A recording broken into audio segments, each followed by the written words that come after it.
You're listening to Live Free, Think Free on 90.1 KPFT Houston, your home for uncensored news and underground music since 2011.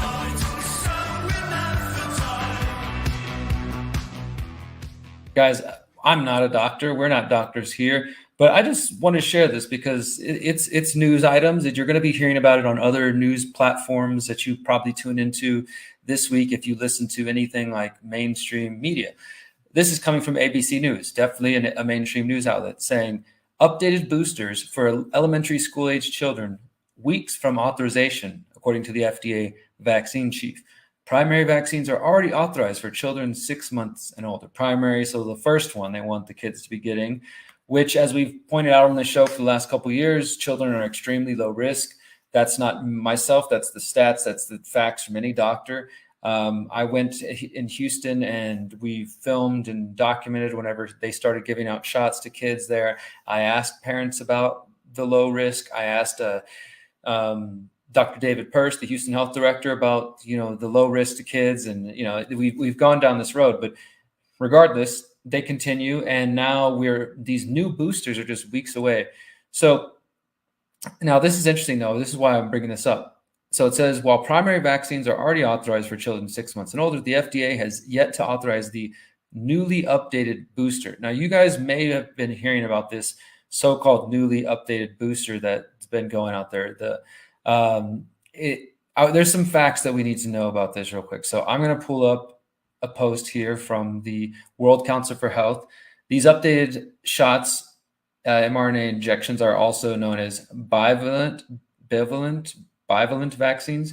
So it says here, updated COVID-19 mRNA injections approved after testing on 8 mice and 0 humans. This was published earlier this month, September 6th. On August 31st, the US FDA amended the emergency use authorizations of both the Moderna COVID-19 injection and Pfizer-BioNTech COVID-19 injection. These EUAs now include the use of a new bivalent vaccines, also known as updated boosters. Like we were just talking about, updated boosters going to be ready for kids in weeks that contain mRNA from the original strain of SARS-CoV-2, as well as shared components of the BA4, BA5 lineages of the Omicron variant. And look, I want to say this just as a kind of side note. I'm not even confident I believe in these people's claims about the variants and this and that. So I know there's going to be people who say something about that. But set that aside for a moment and just listen to what they're saying. These updated boosters, bivalent vaccines, contain components of the 2 variants of the Omicron variant, BA4, BA5. And this is what they're calling the updated booster. These updated boosters are available for use just 2 months after an initial or booster injection. While Moderna's booster is approved for those 18 and older, Pfizer's has been approved for anyone 12 and older. As we just read a moment ago, they're preparing to release this approval for children, and the weeks away, apparently. So they're saying that the bivalent vaccines were approved, according to the FDA, based on the totality of available evidence, including extensive safety and effectiveness data for each of the monovalent mRNA COVID vaccines, safety and immunogenicity data obtained from the clinical study. So they said there's a clinical study, right? Now, these 3 regulatory agencies have neglected to inform the public that no human studies were done before the approval of these new updated boosters, and that the clinical study referenced included only 8 mice. According to the World Council for Health, this is both unprecedented and reckless. They say, quote, these agencies have also failed to adequately take into account the extensive safety data available worldwide that has consistently demonstrated concerning safety signals, including data publicly available via the VAERS Vaccine Adverse Event Reporting System, the national early warning system that the FDA co-manages with the CDC. So they start talking about, they found adverse drug reactions from the COVID injections already, which they say are sufficient to have got it recalled. Now, just to back this up for those who might not believe what I just said, which is that these updated boosters that we just hear from ABC News reported in the last 2 days are weeks away from being approved for elementary school kids. The World Council for Health says that there's been no studies other than on 8 mice, no kids or no humans.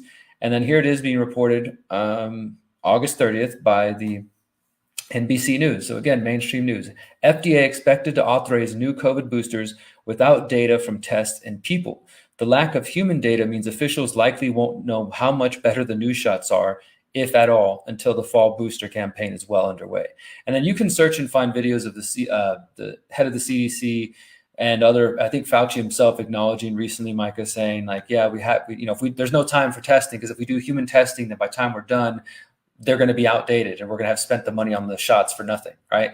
But I just want to make that clear as we get ready for a music break. And as people out there, I know we're going into the fall in the US and around part of the world up in the Northern Hemisphere, and cold season, flu season, whatever you want to believe about that. People are going to be pushing for more of these shots, but just want to make that clear. The updated booster bivalent vaccines that they're talking about have been tested not on humans at all, only on mice trials.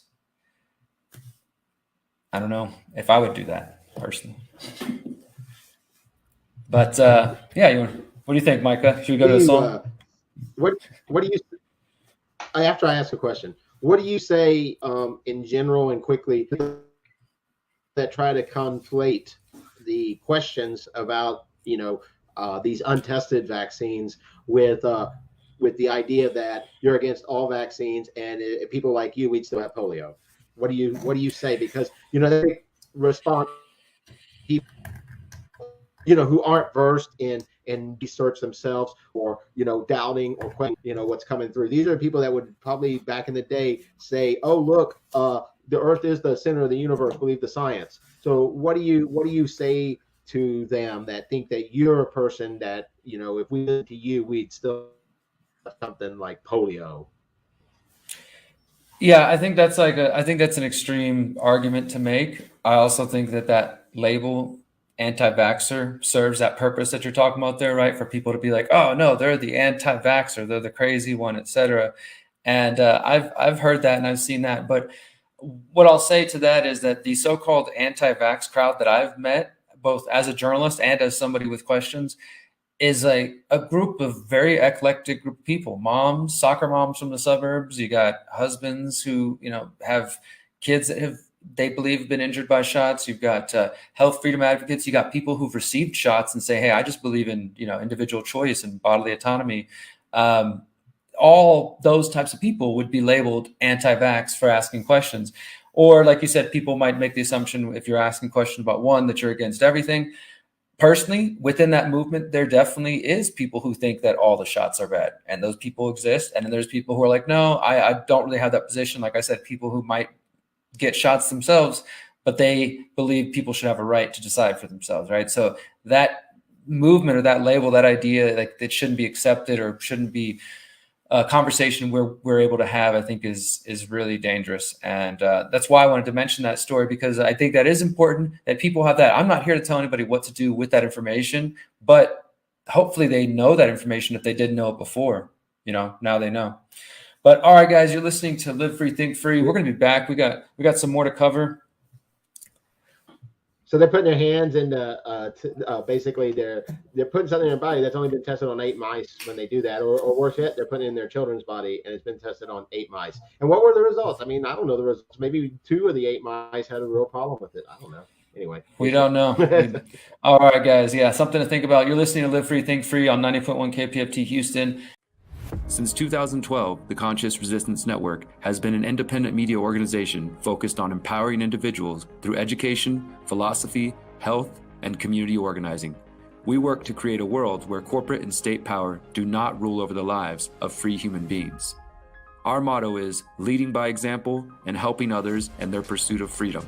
Visit theconsciousresistance.com to find our articles, documentaries, interviews, podcasts, books, and more. Remember, you are powerful, you are beautiful, and you are free.